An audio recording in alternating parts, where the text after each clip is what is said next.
Hello aspirants, welcome to the YouTube channel of FT Plus Academy for Civil Services. Due to some medical emergency, ये classes जो sir लेने वाले थे वो unavailable है, तो I will take this class. So in this class we are going to see important news and editorial from 21st to 24th of May. We are going to cover these topics in detail in our class. So let's start our discussion. Our first news is Antarctic Parliament. Recently, Antarctic Parliament was organized in Kochi in Kerala. India is hosting the 46th Antarctic Treaty Consultative Meeting, also known as Antarctic Parliament in Kochi, Kerala. The event was organized by National Center for Polar and Ocean Research. It comes under the Ministry of Earth Science. So, under the Ministry of Earth Science, the National Center for Polar and Ocean Research is organizing Antarctic Parliament in Kochi. So, we will see in detail about the Antarctic Treaty. There are 56 members of the Antarctic Treaty. It was signed in December 1959 by 12 countries.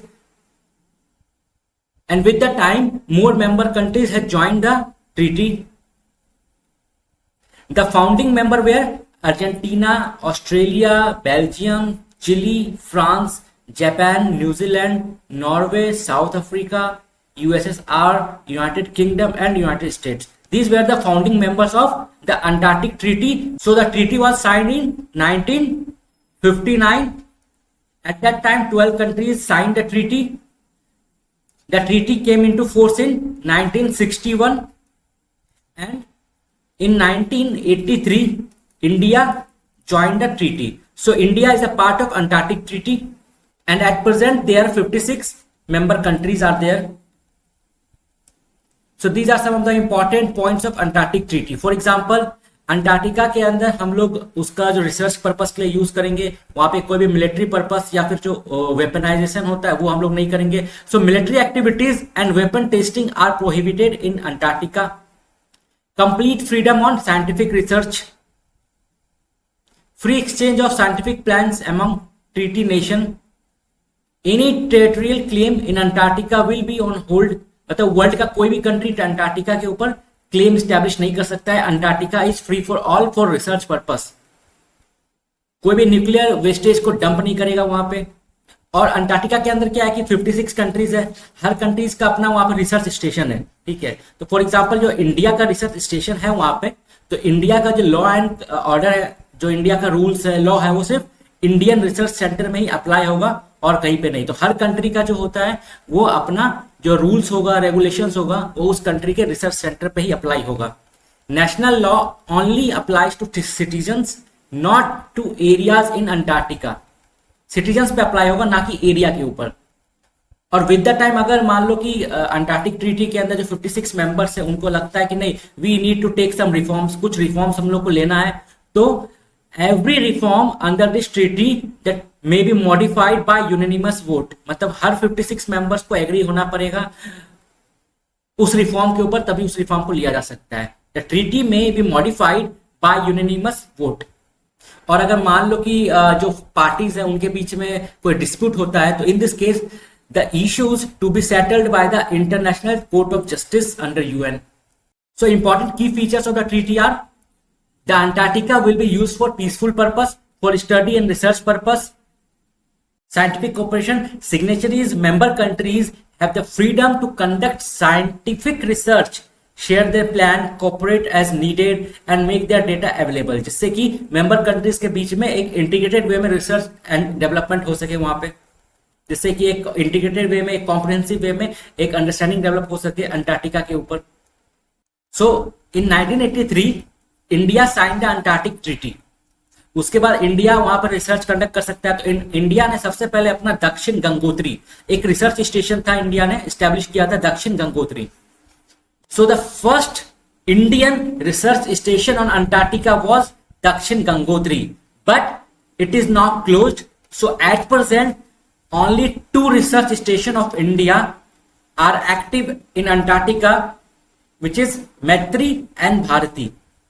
Now we will see जो अभी 46th Antarctic treaty consultative meeting organise किया गया है कोची के अंदर केरला में, उसका main agenda क्या क्या है। फर्स्ट, ऑलरेडी इंडिया का एक रिसर्च स्टेशन है अंटार्कटिका के अंदर, तो इंडिया जो है मैत्री 2 कंस्ट्रक्शन प्लान अपने साइड से प्रपोज करेगा। तो India will present its plan to construct the new Maitri 2 research station.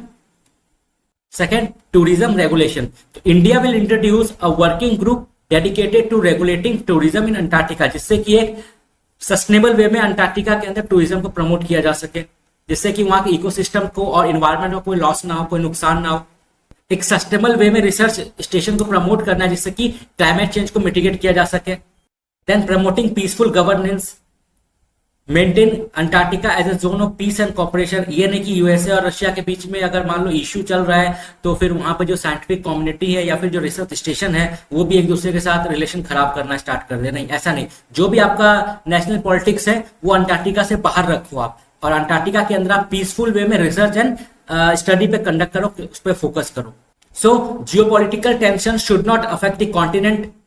अब हर कंट्री मान लो कि अपने अपने लेवल पर रिसर्च करेगा तो कहीं ना कहीं सेम काम को करने के लिए जो कार्बन फुटप्रिंट होता है या फिर जो सेम काम को करने के लिए जो रिसोर्सेज का वेस्टेज होगा थोड़ा ज्यादा हो जाएगा। इसलिए अगर मान लो कि एक कंट्री ने रिसर्च किया, ठीक है, उस रिसर्च का अगर डेटा एक्सचेंज या फिर जो रिसर्च का जो आउटपुट है बाकी सब मेंबर कंट्रीज के साथ शेयर करें तो उससे क्या है ना कि कहीं ना कहीं जो रिसर्च है वो और ज्यादा इफिशिएंसी उसका इंप्रूव हो जाएगा और अच्छे से रिसर्च हो पाएगा और अच्छे से स्टडी हो पाएगा और अंटार्कटिका को और हम और अच्छे से समझ पाएंगे। इट इज इंपॉर्टेंट कि time to time data exchange हो और मेंबर कंट्रीज के बीच में कॉपरेशन हो।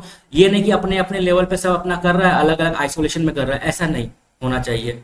उनके बीच में एक मिनिमम लेवल ऑफ कॉपरेशन होना चाहिए जिससे कि डेटा एक्सचेंज हो सके, एक ट्रांसपेरेंसी इन वर्किंग होना चाहिए।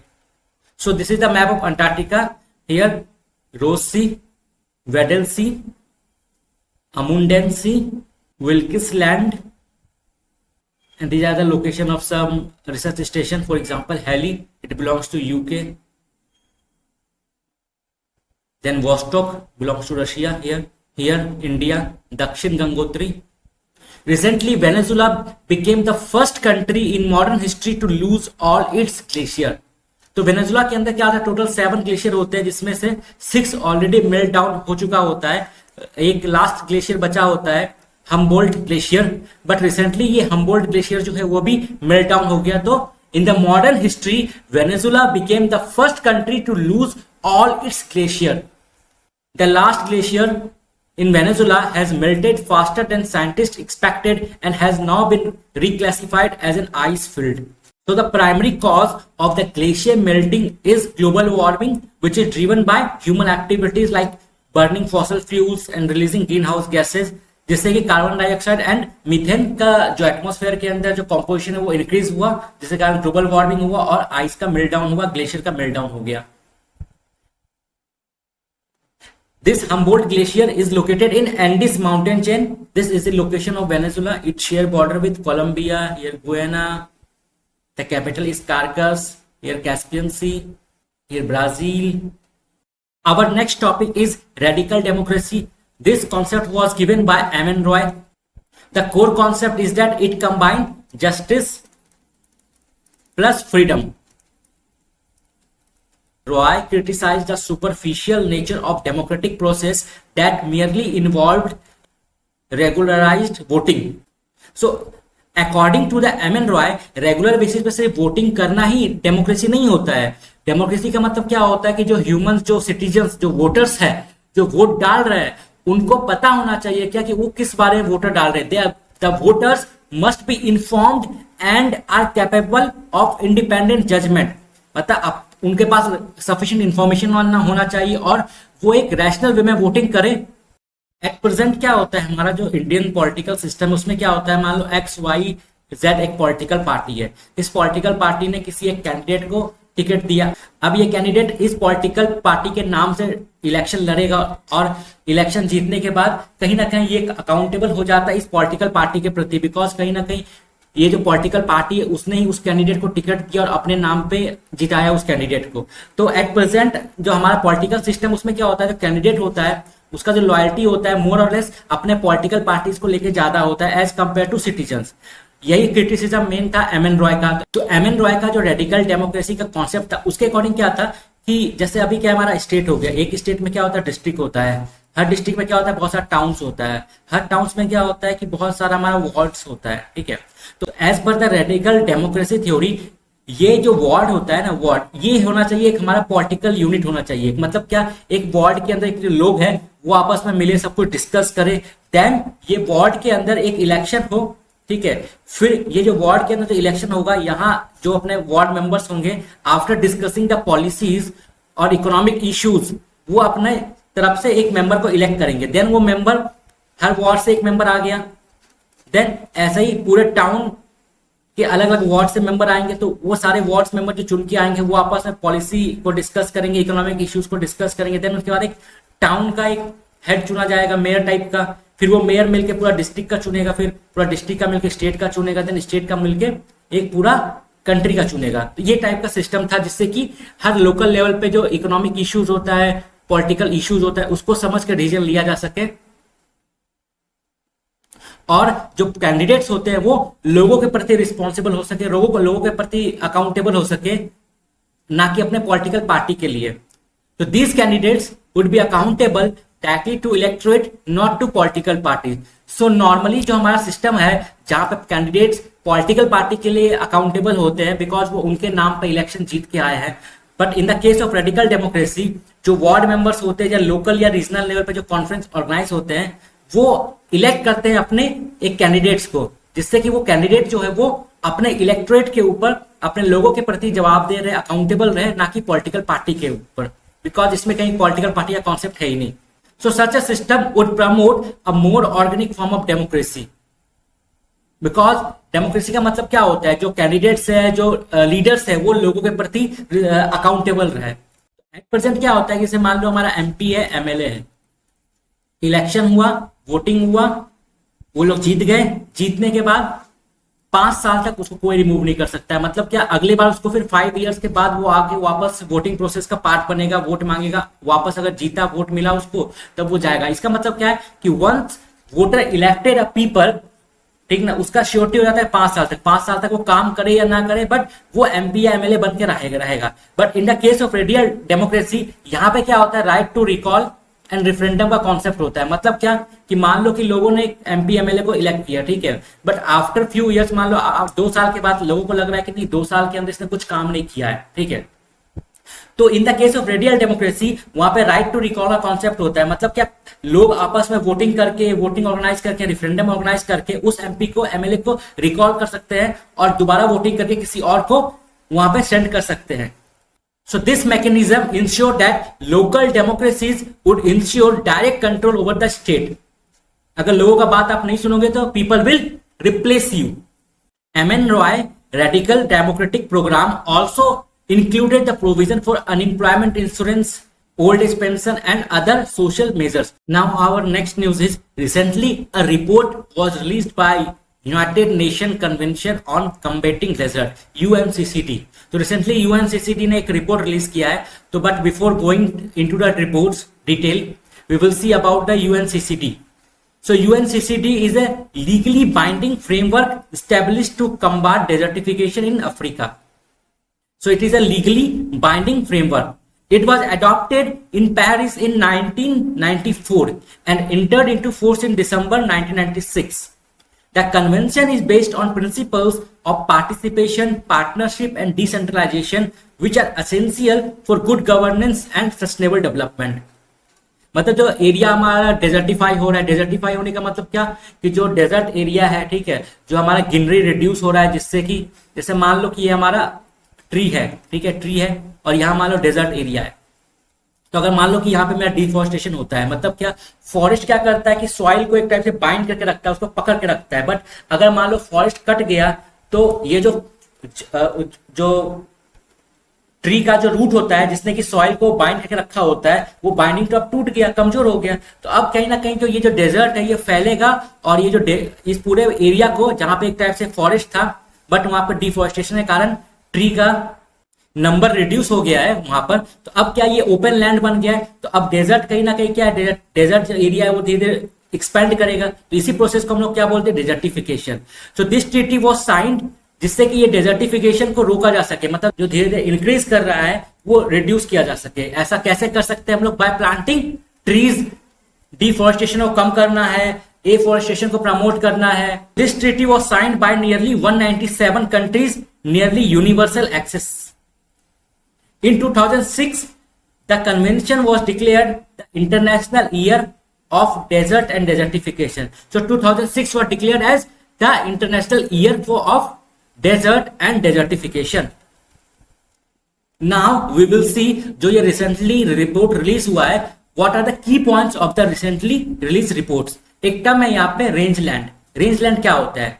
Rangeland include grassland, shrubland, wetland, desert, semi-arid lands, mountain pastures, plateaus and tundra. So rangeland is basically an uncultivated land dominated by native plants, grasses, grass-like plants, forms and shrubs. In short, all land that is not farmland, जो कि जहां पे agriculture crop नहीं लगा है, वैसा सारा जमीन जहां पर, वैसा सारा लैंड जहां पे एग्रीकल्चर नहीं होता है, which includes dense forest, barren desert, land covered with solid rock, concrete and glacier, वो सभी range land कहलाते हैं।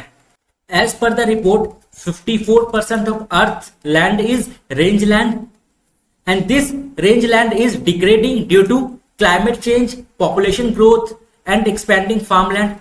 अब ये जो रेंज लैंड है वो क्या है, हमारा ग्रासलैंड है। अब ग्रासलैंड है नॉर्मली सा, तो वहां पे क्या होता है, कार्बन सिंक का काम करता है, ठीक है, जो एनिमल्स वहां पे ग्रेज करते हैं उसका काम करता है। बट अगर मान लो कि रेंज लैंड हमारा रिड्यूस हो रहा है, सिटी हमारा एक्सपेंड हो रहा है, उस एरिया पे हम लोगों ने सिटी डेवलप कर दिया, उस एरिया में हम लोगों ने फार्मिंग स्टार्ट कर दिया, तो कहीं ना कहीं जो हमारा कार्बन जो सिंक हो रहा था वहां पे वो रिड्यूस हो जाएगा। एनिमल्स के लिए जो ग्रेजिंग एरिया वो रिड्यूस हो जाएगा हमारा।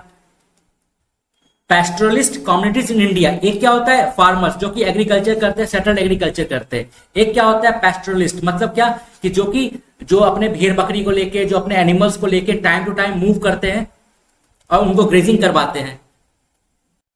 India has an estimated 20 million pastoralist which depends on grassland, serves and plateau for their livelihood mainly through livestock rearing, क्योंकि अपने एनिमल्स को लेके सिचुएशन के according time to time move करते रहते हैं। तो अगर मान लो रेंज लैंड है, ग्रासलैंड है, वो रिड्यूस हो रहा है, तो कहीं ना कहीं उनके लाइवलीहुड के ऊपर भी एक क्वेश्चन मार्क या फिर एक डेंजर सिचुएशन इमर्ज हो जाएगा।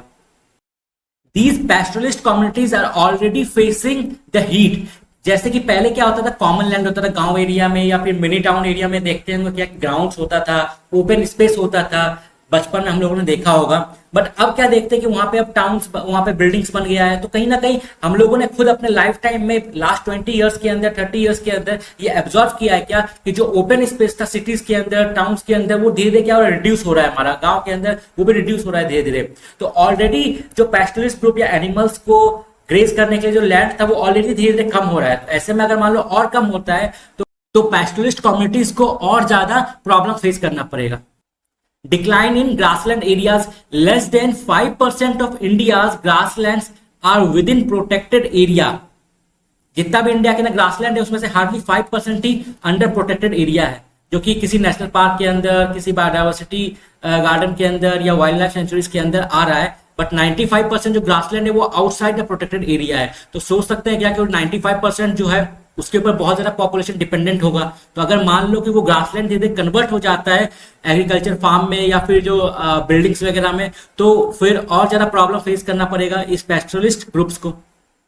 तो grassland area in India decrease from 18 million hectares in 2005 to 12 million hectares in 2015. So as per the report released by the UNCCD, the grassland in India decreased from 18 millions in 2005 to 12 millions in 2015.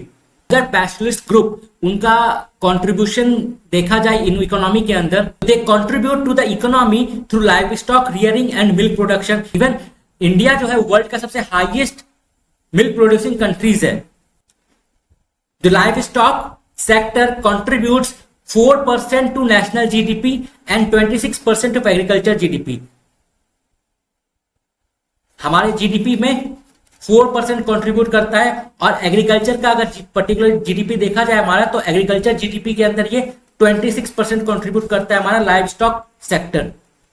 So we can understand the importance of livestock sector in Indian economy, and India accounts for 20% of world's livestock population. तो all over world का 20% livestock population India के पास है, और livestock sector GDP में 4% contribute करता है.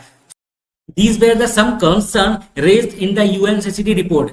अब ये सब प्रॉब्लम्स आज का तो है नहीं, ये प्रॉब्लम्स बहुत टाइम से चले आ रहा है. तो इंडियन गवर्नमेंट ने बहुत सारे इनिशिएटिव्स लिया है. जैसे इन 2006 Indian government enacted forest right act, जिससे कि जो फॉरेस्ट के अंदर जो ट्राइबल ग्रुप्स रहते हैं, जो पेस्टलिस्ट ग्रुप होते हैं, उनके पास right to move, right to settle का उनको राइट्स मिल सके, जिससे कि वो माइनर फॉरेस्ट प्रोडक्ट्स हो गया या फिर जो ग्रेजिंग हो गया वो फॉरेस्ट लैंड पे कर सके. उसके अलावा गवर्नमेंट ने बहुत सारा स्कीम्स भी लॉन्च किया, जैसे national livestock mission, national husbandry infrastructure development fund and Rashtriya Gokul mission for sustainable dairy production. Our next news is about brain-eating amoeba, Naegleria fowleri, commonly known as brain-eating amoeba. It is a single-celled organism that causes a rare but often fatal brain infection called primary amoebic meningoencephalitis (PAM). So it is a free-living amoeba found in warm, fresh water and soil worldwide. This amoeba infect people when it enters the body through the nose, typically while swimming and engaging in water related activities. तो ये amoeba जो है water में और soil में मिलता है. तो अगर कोई स्विमिंग कर रहा है या फिर सॉइल में ज्यादा एक्टिविटीज कर रहा है तो वहां से वो अमीबा उसके बॉडी में इंटर करता है. Once inside the body, it travel up to the brain where it destroys brain tissue and causing swelling. Initial symptoms are like headache, fever, nausea, vomiting. Then उसके बाद अब क्योंकि ब्रेन पे directly attack कर रहा है तो it will create confusion, hallucination and at the end coma भी रिजल्ट हो सकता है इसका. Most individual with PAM dies within 1 to 18 days after symptoms begin. So this is a deadly disease जिसका की जो मोर्टेलिटी रेट है बहुत ज्यादा हाई है. इफेक्टिव ट्रीटमेंट कोई है नहीं एट प्रेजेंट. एट प्रेजेंट क्या होता है, जो सिम्टम्स है इसका हम सिम्टम्स को ट्रीट करते हैं, ठीक है, बट इसका जो रूट को कॉज है हमारा, उसको ट्रीट करने के लिए हमारे पास कोई भी इफेक्टिव ट्रीटमेंट नहीं है. तो at present we are treating the symptoms because there is no treatment for PAM. Recently India के अंदर में भी बहुत सारा केसेस केरला के अंदर मिला है पीएएम का. Our next news is about Form 17C. Recently एक कॉन्ट्रोवर्सी ये हुआ था क्या कि जो इलेक्शन कमीशन होता है, अभी इंडिया के अंदर हमारा जनरल इलेक्शन चल रहा है. जिस दिन वोटिंग होता है उस दिन end of the day election commission release करती है इनिशियल डेटा की वोटिंग कितना हुआ है. उसके बाद रिलीज होता है एक final data after few days. तो इन दोनों डेटा के बीच में एक गैप देखने को मिला था, जिससे कि एक केस का मेन डिमांड क्या था, केस के अंदर मेनली सुप्रीम कोर्ट से ये अपील किया गया था क्या कि सुप्रीम कोर्ट है वो इलेक्शन कमीशन को ये बोले कि आप 48 आवर्स के अंदर जो फॉर्म 17 है उसको आप पब्लिश करो. उसका डेटा फॉर्म 17 का डेटा आप 14 आवर्स के अंदर पब्लिश करो. बट सुप्रीम कोर्ट ने ये बोला कि देखो 5 फेज का टोटल 7 फेज के अंदर हमारा इलेक्शन हो रहा है, 7 फेज के अंदर इलेक्शन हमारा हो रहा है, ऑलरेडी 5 फेज हो चुका है. तो at present at the middle of the election it is not possible कि इलेक्शन कमीशन को बोला जाए कि आप 48 आवर्स के अंदर पोलिंग डेटा को पब्लिश करो, because it is a huge logistic challenges. बहुत सारे हर जगह के डेटा को इकट्ठा करना पड़ेगा, देन उसको पब्लिश करना पड़ेगा, ठीक है. तो ये केस गया था सुप्रीम कोर्ट के अंदर, बट सुप्रीम कोर्ट ने बोला है क्या कि the supreme court refuse to pass an interim order on a petition by the ADR for the election commission to publish form 17C data within 48 hours of polling. So now what is form 17C? So form 17C data is maintained by the election commission under the conduct of election rule 1961. It record detail of every voter who entered a polling booth and cast their vote. जो भी voter वो कितने voter हैं उस area के अंदर, कितने voters ने वोट दिया है, ठीक है, उन सब का डेटा उसमें रहता है, जिससे कि उसको मैच करने में इजी होता है पॉलिटिकल पार्टीज को, जो बूथ एजेंट होता है उसको. The data in form 17C is used by candidates to verify details provided during counting. अब जैसे काउंटिंग के टाइम में क्या होता है, ये ईवीएम है हमारा, ठीक है, यहाँ पे टोटल का बटन प्रेस किया जाएगा जिससे पता चलेगा कि हाँ इस पार्टी को इतना टिकट मिला है या इस कैंडिडेट को इतना टिकट मिला है, ठीक है.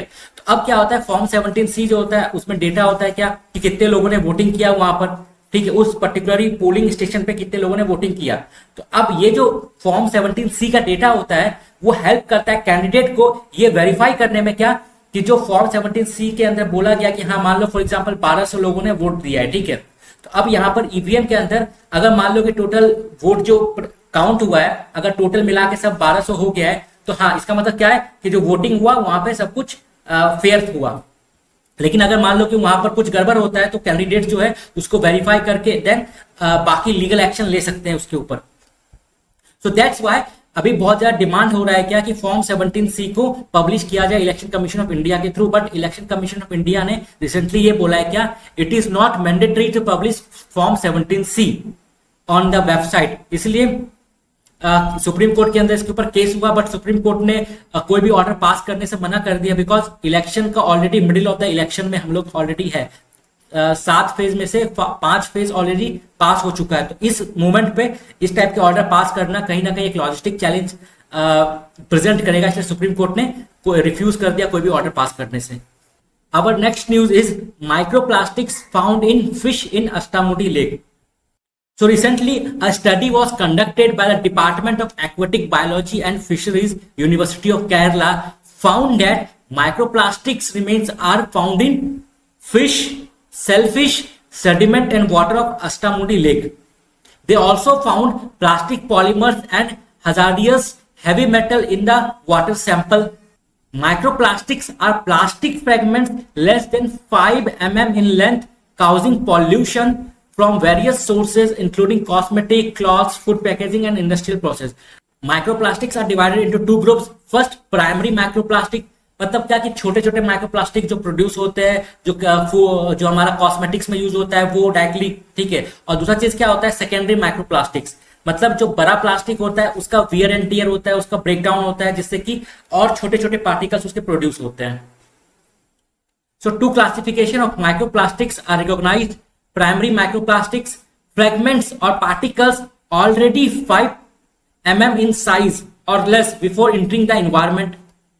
Secondary microplastics, breakdown of larger plastic products after entering the environment. जैसे एग्जांपल एक प्लास्टिक पॉलीथीन है, ठीक है, उसको हमने मान लो पानी में फेंका है किसी ने, अब क्या होगा कि वेव एक्शन के कारण कंटिन्यूसली ब्रेक डाउन से कारण क्या होगा कि वो प्लास्टिक छोटे छोटे पार्ट्स में टूटेगा, ब्रेकडाउन होगा उसका। या फिर जो डंप यार्ड में हम लोग प्लास्टिक फेंकते हैं, ठीक है, तो उसका भी वहां पे ब्रेकडाउन होता है और वो छोटे छोटे पार्टिकल्स में और ब्रेकडाउन होता है उसका।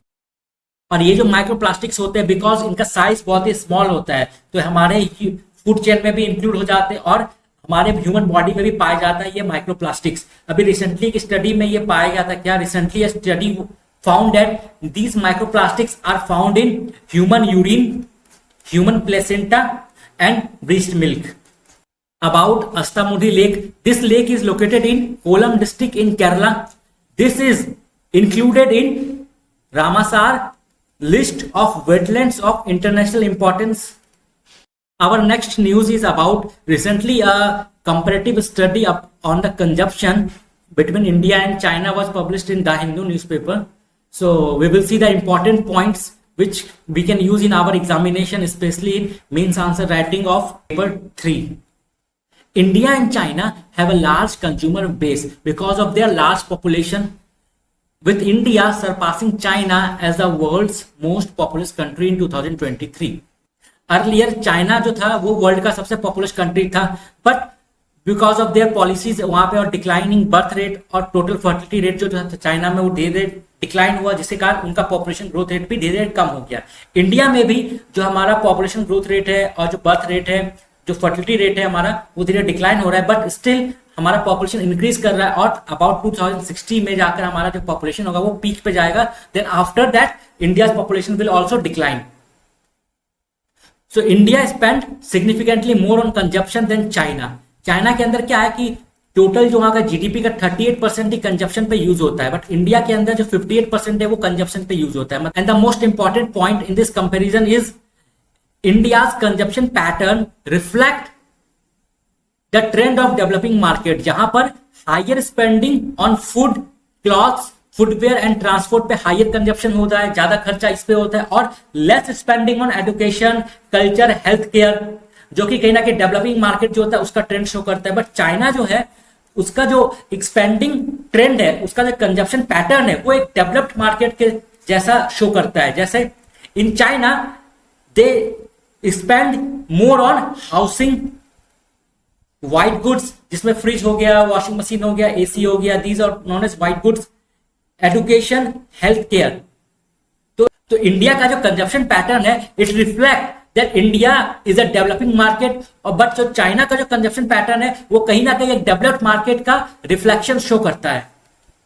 बिकॉज इंडिया के अंदर जो मेनली कंजप्शन होता है वो बेसिक नीड्स के ऊपर होता है, ठीक है, बट चाइना के अंदर जो कंजप्शन पैटर्न है वो कहीं ना कहीं हेल्थ, एजुकेशन और जो स्टैंडर्ड ऑफ लिविंग इंप्रूव करने के लिए हाउसेस चाहिए, व्हाइट गुड्स चाहिए, उसके ऊपर होता है। So that's all for today. आप लोगों का कोई डाउट्स या क्वेश्चंस है तो आप कमेंट में पूछ सकते हैं। Have a good day.